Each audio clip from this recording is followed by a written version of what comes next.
بسم اللہ الرحمن الرحیم۔ السلام علیکم ورحمۃ اللہ وبرکاتہ۔ جس نے صبح کے وقت یہ دعا پڑھی اسے جنت جانے سے کوئی نہیں روک سکتا۔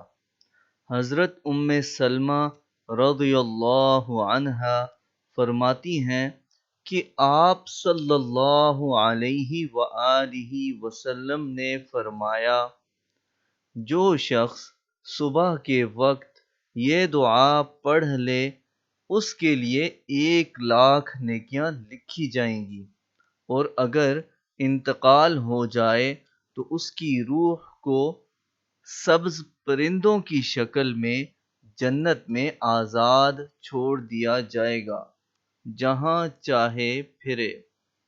وہ دعا یہ ہے، میرے ساتھ پڑھیں۔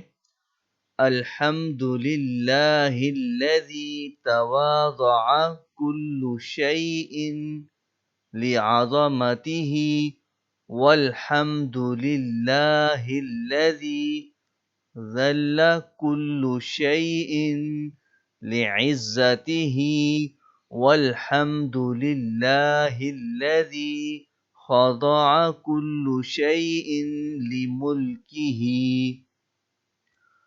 اللہ ہم سب کو یہ دعا روزانہ صبح پڑھنے کی توفیق عطا فرمائے اور ہمارا خاتمہ ایمان کے ساتھ کرے، آمین۔